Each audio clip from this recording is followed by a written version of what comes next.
Friends, आज हम law of contract का पार्ट सेकंड, जो कि सभी यूनिवर्सिटी के मोस्टली सभी यूनिवर्सिटीज़ में सेकंड सेमेस्टर में पढ़ाया जाता है, इसी के सिलेबस है ये।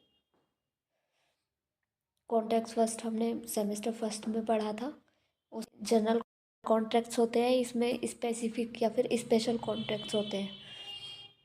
तो इसका आज हम फर्स्ट लॉन्ग क्वेश्चन डिस्कस करेंगे। फर्स्ट क्वेश्चन है गिरवी के बारे में। गिरवी रूपी उपनिधान से आप क्या समझते हैं, इसके आवश्यक तत्व बताइए। गिरवी ग्रहीता। गिरवी ग्रहीता वो होते हैं जिनके पास हम अपनी वस्तु कोई भी गिरवी रखते हैं। गिरवी ग्रहीता के अधिकारों को भी वर्णित कीजिए। गिरवी का धारणाधिकार, बंधक तथा आड़मान से अंतर ज्ञात कीजिए। मतलब गिरवी का अंतर भी निकालना है, धारणाधिकार तथा आड़मान से। बंधक भी गिरवी का ही दूसरा नाम है। पहले ये समझते हैं कि गिरवी कहते किसे हैं। भारतीय संविदा अधिनियम की धारा 172 172 के अनुसार किसी ऋण की देनगी के लिए या किसी प्रतिज्ञा के पालन के लिए प्रतिभूति के रूप में वस्तुओं का उपनिधान गिरवी कहलाता है। निपेक्षकर्ता, निक्षेपकर्ता, आड़कर्ता गिरवीकर्ता कहलाता है।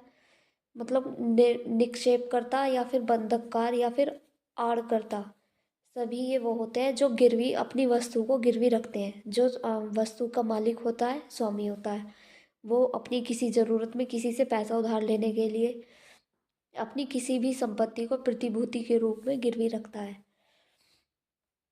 उपनिहिती या आड़ग्रहीकर्ता या फिर गिरवी ग्रहीता या फिर ऋणदार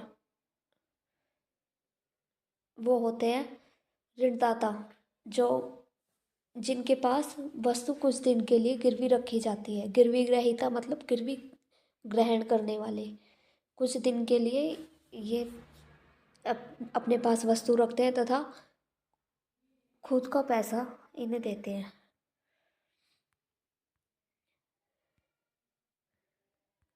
क्या हो गया? अच्छा,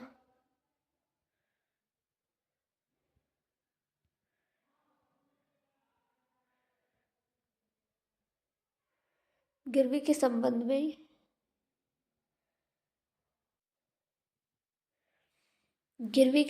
में इंग्लैंड की सामान्य विधि को संविदा अधिनियम की धारा 172 से 178 तक अपनाया गया है। मतलब गिरवी के संबंध में इंग्लैंड की सामान्य विधि, इंग्लैंड के जनरल लॉ में संविदा अधिनियम की धारा 172 एवं 178 तक अपनाया गया है।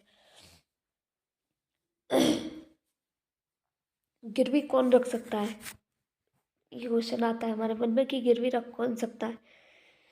तो केवल माल का मालिक ही अपनी वस्तु संपत्ति को गिरवी रख सकता है। अन्य व्यक्ति को दूसरे व्यक्ति का माल गिरवी रखने का अधिकार नहीं होता। इसीलिए अगर कोई अन्य व्यक्ति किसी दूसरे व्यक्ति के माल को गिरवी रखता है तो वह अवैध माना जाता है। मतलब जो माल का स्वामी है, जिसके नाम कोई संपत्ति है, वही अपनी वस्तु को गिरवी रख सकता है, अपनी संपत्ति को गिरवी रख सकता है। वरना ये वस्तु अगर गिरवी कोई और रखेगा तो उसे अवैध माना जाएगा। लेकिन इसके ना कुछ एक्सेप्शंस यानी अपवाद भी माने जाते हैं। जैसे हर लॉ के पीछे एक अपवाद होता है, हर कानून का एक अपवाद जरूर होता है। तो हमें उस अपवाद का भी बड़ा ध्यान रखना चाहिए, उसे भी पढ़ते हुए चलना चाहिए। तो इसका अपवाद यह है, सद्भाव से किए गए व्यापारिक संव्यवहार भी कुछ महत्व रखते हैं, अतः उनकी सुरक्षा भी आवश्यक है। इसीलिए धारा 178, 178 के तथा 179 में ऐसे व्यक्तियों द्वारा की गई गिरवी वैध होगी जिन्हें स्वामी की सहमति से माल का स्थापत्य प्राप्त होता है।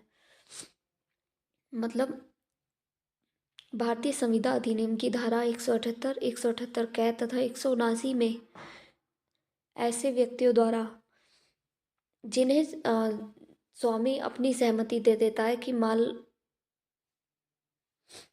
को वो गिरवी रख सकता है, तो ऐसी गिरवी वैध मानी जाती है। जैसे उदाहरण के लिए, जैसे किसी व्यापारिक एजेंट द्वारा गिरवी रखना, मतलब प्लेस बाय मर्चेंटाइल एजेंट, मतलब कोई भी व्यापारिक एजेंट है उसके द्वारा किसी फर्म या फिर किसी भी व्यक्ति से जो उसका मालिक है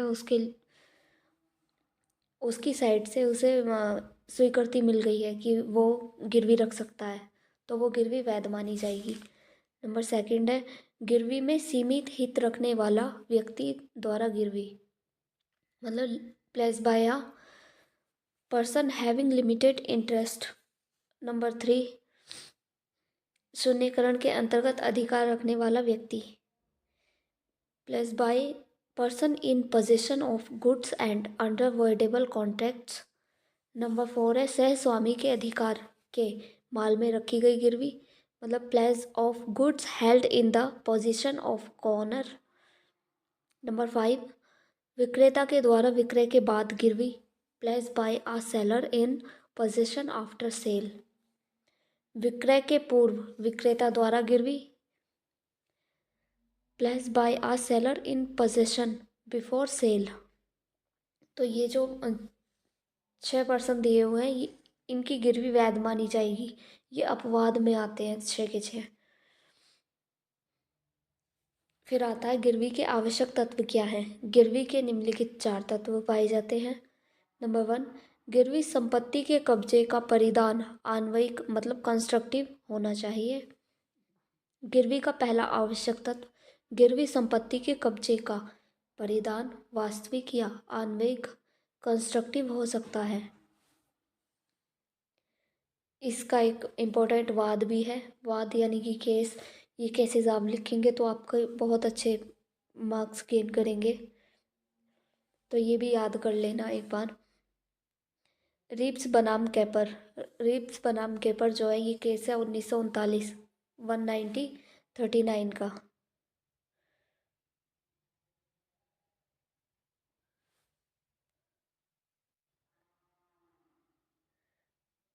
रिप्स बनाम केपर 1939 में जहाज़ के कप्तान ने अपने क्रोनोमीटर को अपने जहाज़ मालिक के पास गिरवी रख दिया था। यात्रा के उद्देश्य से क्रोनोमीटर को कप्तान के पास ही रहने दिया गया। बाद में कप्तान ने एक अन्य व्यक्ति के पास इसे फिर गिरवी रख दिया। न्यायालय ने निर्णय दिया कि पहले गिरवी वैध थी तथा इसमें आन्वयिक परिधान था, यानी कि कंस्ट्रक्टिव परिधान था। सेकंड गिरवी को अवैध माना गया, इलीगल माना गया। नंबर सेकंड, वस्तुओं का परिधान ऋण के लिए किया जाना चाहिए, मतलब जो भी संपत्ति गिरवी रखी जा रही है, जो भी हम गिरवी रख रहे हैं, वो ऋण के लिए किया जाना चाहिए, मतलब किसी से उधार लेने के लिए, उधारी के लिए किया जाना चाहिए। ये नहीं है कि किसी भी तरह से आप कुछ खरीदने गए हो और वस्तु गिरवी रखी आए। पैसे देकर कोई गिरवी नहीं रख सकते। ऋण होना चाहिए, ऋण उसका उद्देश्य होना चाहिए एक। वस्तुओं का परिधान ऋण प्राप्त करने या किसी प्रतिज्ञा की पूर्ति के लिए किया जाना चाहिए, न कि किसी अन्य उद्देश्य के लिए।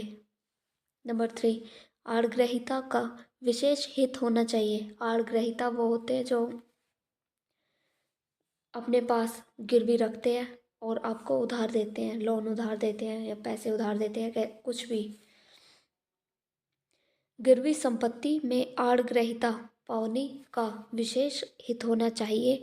संपत्ति आड़कर्ता की, आड़कर्ता वो होते हैं जिन्हें ज़रूरत होती है, जो अपनी चीज़ को गिरवी रखते हैं, यानी कि संपत्ति के मालिक जो होते हैं।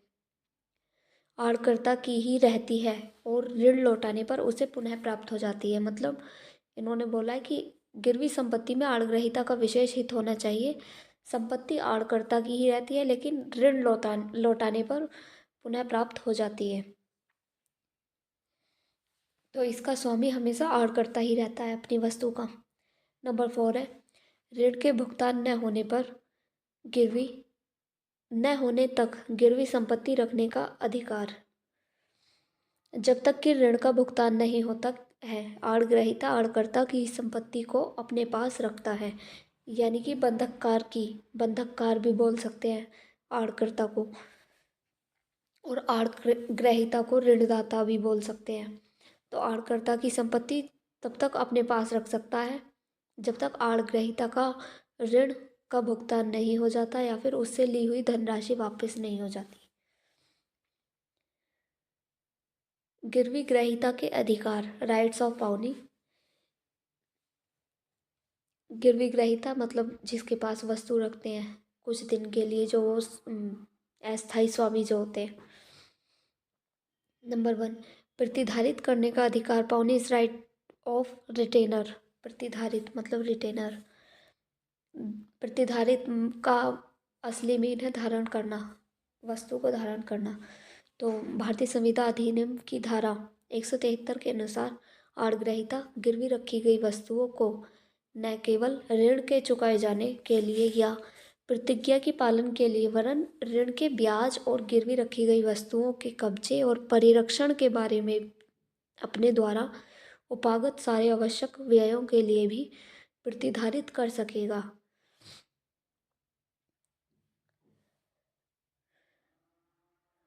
मतलब जो जो व्यय गिरवी ग्रहीता ने किए हैं वो आड़कर्ता की संपत्ति तब तक वापस नहीं देगा जब तक वो सब चुका नहीं देता। नंबर 2 है, नहीं मतलब इसका एक्सेप्शन है, ये सेकंड नहीं है। परंतु यदि आड़ग्रहीता को गिरवी के संबंध में देय सभी धन प्राप्त हो चुका है तो वह वस्तुओं को प्रतिधारित नहीं कर सकता है। मतलब वो फिर वस्तुओं को गिरवी नहीं रख सकता है अपने पास, वो उन्हें ग्रहण नहीं कर सकता है और उन्हें लौटाने के लिए बाध्य है। ये कानून में लिखा है कि वो उन्हें जल्द से जल्द फिर लौटाए। इसके अतिरिक्त धारा 174 के अनुसार, मतलब जो भारतीय संविदा अधिनियम की धारा 174 174 है, उसके अनुसार आड़ग्रहीता गिरवी रखी गई वस्तुओं को उस ऋण या प्रतिज्ञा के लिए उस प्रभाव की संविदा के अभाव में प्रतिधारित नहीं करेगा। मतलब वो कानून के खिलाफ नहीं जा सकता, वो उन वस्तुओं को धारण नहीं कर सकता अगर किसी भी चीज़ का उसमें अभाव माना जाता है, कानूनी अभाव। ये नॉट एक प्रतिधारित का वो है एग्जैक्ट मीनिंग जो हिंदी में समझ में आता है, धारण किया हुआ, रिटेंट। नंबर 2 है, आड़ग्रहीता का उपागत असाधारण व्ययों के बारे में अधिकार। भारतीय संविदा अधिनियम की धारा 175 175 के अनुसार आड़ग्रहीता गिरवी रखी गई वस्तुओं के परिरक्षण के लिए अपने द्वारा उपागत असाधारण व्ययों को आड़कर्ता से प्राप्त करने का अधिकारी होता है।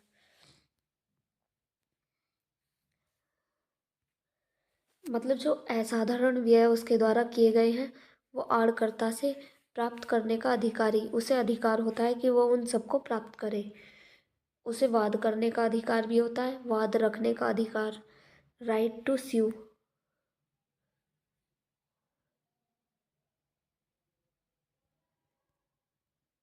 राइट टू स्यू भी होता है, मतलब वाद रखने का अधिकार।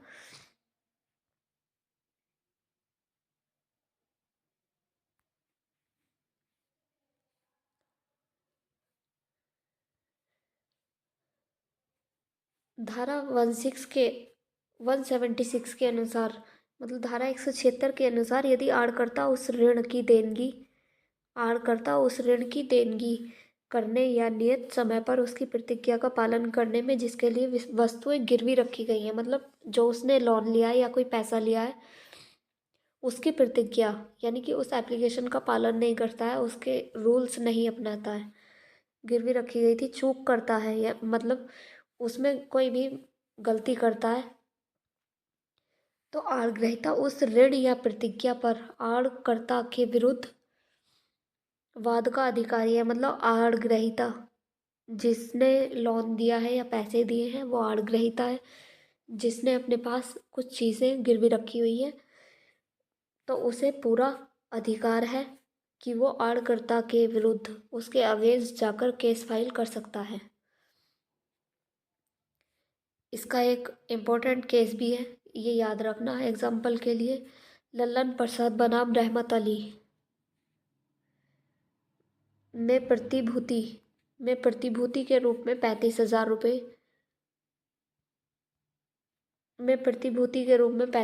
रुपये के मूल्य के प्रोनोट तथा एरो स्क्रैप्स रखकर वादी ने 20,000 का ऋण दिया था।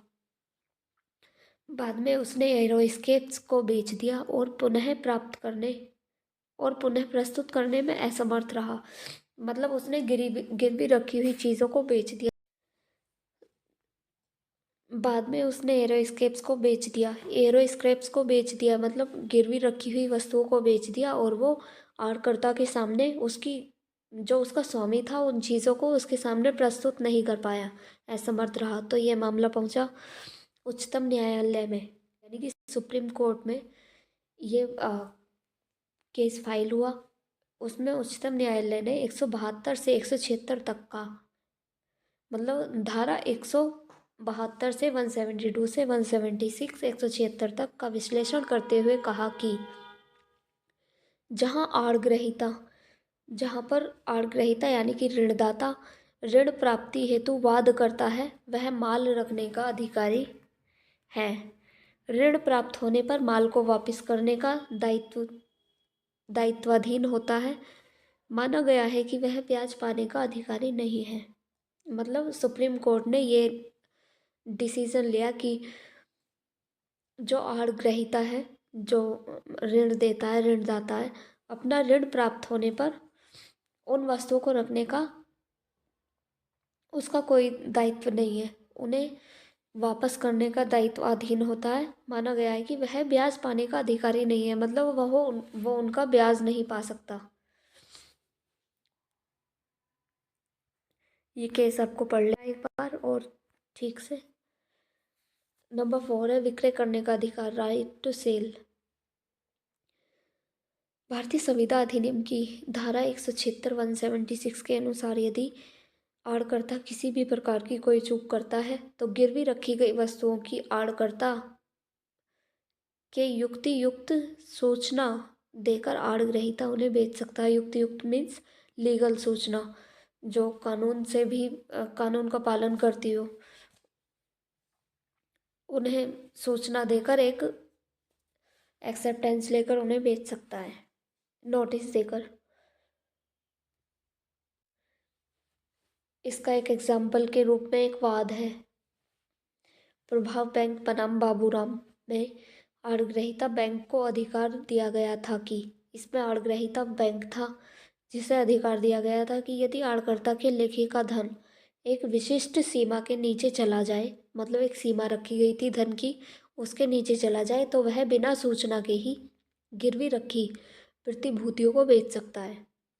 मतलब वो बिना सूचना के ही बेच सकता है, उसमें सूचना की कोई लिमिट या सीमा नहीं रखी गई थी। तो आड़कर्ता की चूक पर बैंक ने एक स्मरण पत्र दिया, जिस पर आड़कर्ता ने कुछ समय मांगा। जब याद कराया गया, एक नोटिस जारी किया आड़कर्ता को याद कराने के लिए, रिटन लेटर, तो आड़कर्ता ने उसके लिए कुछ समय मांगा।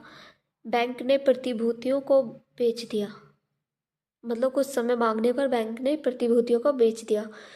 कोर्ट ने सेक्शन 176 के अंतर्गत न केवल सूचना बल्कि युक्त सूचना दी जानी चाहिए थी तथा सूचना स्पष्ट होनी चाहिए थी। मतलब सूचना उन्हें नॉर्मली मिली, उसमें कुछ ऐसा नहीं लिखा होगा। तो कोर्ट ने ये फैसला लिया 176 के अनुसार कि केवल सूचना ही नहीं होनी चाहिए थी, बल्कि युक्त भी होनी चाहिए थी, लीगल होनी चाहिए थी, सूचना स्पष्ट होनी चाहिए थी, ऐसी सूचना जानी थी। अब आ जाते हैं गिरवी तथा धारणा अधिकार में अंतर। ये आपके हैं, ये आधार में ये हो गया आधार,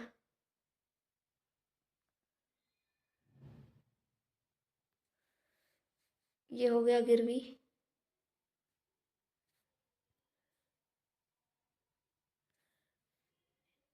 ये हो गया धारणाधिकार। अब इसकी परिभाषा,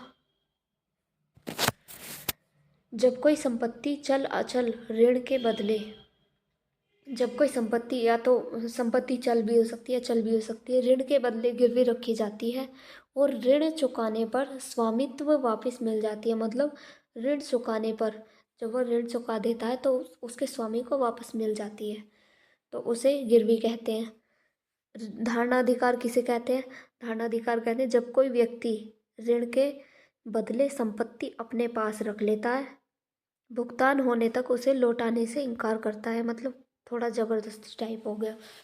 जैसे कोई किसी ने ऋण लिया, उसे इनकार करेगा, मतलब उसे वो ज़बरदस्ती अपने पास रखेगा, उसे पहले से ही पास नहीं रखा जाता। इसका एग्जाम्पल हम आगे भी चल के देखेंगे। सेकंड है स्वामित्व। स्वामित्व मतलब स्वामी कौन होता है इनमें, ये पता चलेगा आपको। स्वामित्व ऋणी के पास होता है, परंतु वस्तु गिरवी होती है। मतलब इसका स्वामित्व, जो गिरवी का स्वामित्व है, वो स्वामी के पास ही होता है, ऋणी के पास होता है जो ऋण लेता है, लेकिन वस्तु गिरवी ही रहती है फिर भी। धारणाधिकार में स्वामित्व ऋणी के पास ही रहता है, लेकिन लेनदार को उसे रोकने का अधिकार होता है। मतलब लेनदार जो ऋणदाता है, या फिर हमने किसी से कुछ काम कराया, उसके पैसे नहीं दिए, तो वो लेनदार हो गया, तो उसे रोकने का अधिकार होता है। इसमें हम उधार लेते हैं और इसमें हम किसी के बदले कुछ काम करा लें, उसे पैसे ना दें, तो वो रोकने का हकदार है, जैसे अपने पैसे पूरे करने के लिए। इस तरह से है। अब इसका हस्तांतरण, इसका है हस्तांतरण। गिरवी में संपत्ति, गिरवी में संपत्ति पर अधिकार लेनदार को मिल जाता है, लेनदार को मिल जाता है। मतलब जो गिरवी में संपत्ति का अधिकार वापस ही लेनदार को मिल जाता है, जब वो अपना ऋण पूरा जमा कर देता है, पूरा दे देता है ऋणदाता को, तो उसका अधिकार पूरा ही उसे मिल जाता है, जो उसका स्वामी होता है। लेकिन धारणा अधिकार में संपत्ति पर अधिकार नहीं, बल्कि कब्जा होता है, कोई स्वामित्व नहीं होता।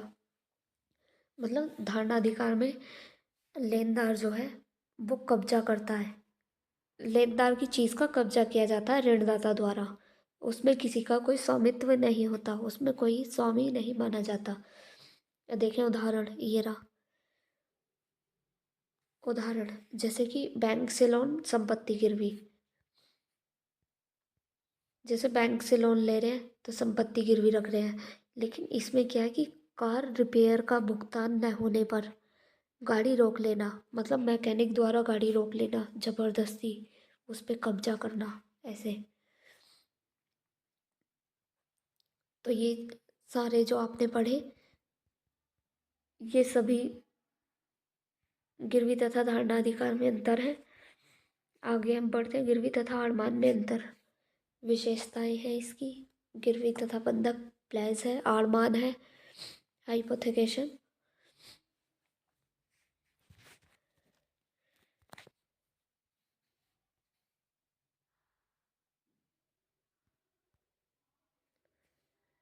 जब ऋणी किसी की जब ऋणी किसी संपत्ति को ऋणदाता के पास गिरवी रखता है तो उसे बंधक कहते हैं। मतलब ये गिरवी और बंधक एक ही चीज़ है। ऋणदाता के पास अपनी कोई भी चीज़ रखना, उसे गिरवी कहते हैं। लेकिन जब संपत्ति का स्वामित्व बनाए रखते हुए उसे ऋणदाता के पक्ष में गिरवी रखा जाता है तो उसे आड़मान कहते हैं। इसमें स्वामित्व कैसे होता है कि स्वामित्व ऋणी के पास रहता है, लेकिन भौतिक कब्जा ऋणदाता के पास होता है। भौतिक यानी कि टेम्पररी कब्जा ऋणदाता के पास होता है। अगर ऋण नहीं देगा तो वो उस पर कब्जा कर लेगा।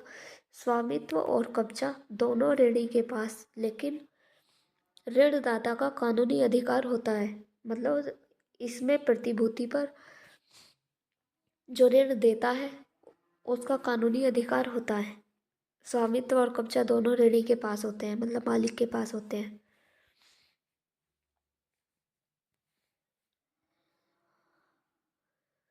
ऋणदाता का अधिकार, ऋण चुकाने में, यदि ऋण चुकाने में असमर्थ रहा तो ऋणदाता संपत्ति को बेच सकता है।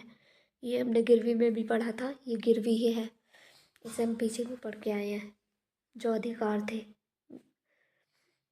आड़ ग्रहीता के, ऋणी की संपत्ति पर ऋणी की संपत्ति पर बैंक का कानूनी दावा होता है, बैंक जब्त कर सकता है। यानी कि इसमें बैंक होता है अधिकारी, बैंक कानूनी दावा कर सकता है, बैंक जब्त कर सकता है। जैसे उदाहरण से समझे आप, सोना गिरवी रखना, बैंक में शेयर या वस्तुएं गिरवी रखना। मतलब सोना गिरवी रखना या फिर बैंक और वस्तुएं शेयर या फिर वस्तुएं share. Car loan, business loan, जहाँ संपत्ति पर बैंक का अरमान हो, मतलब जहाँ पर बैंक अधिकारी हो, अगर किसी चीज़ का बैंक अधिकारी हो कानूनी रूप से कि वह जब्त कर सकता है, तो उसे अरमान कहते हैं। ये हुआ हमारा एक क्वेश्चन। अब आपको नेक्स्ट क्वेश्चन भी जल्द ही मिलेगा।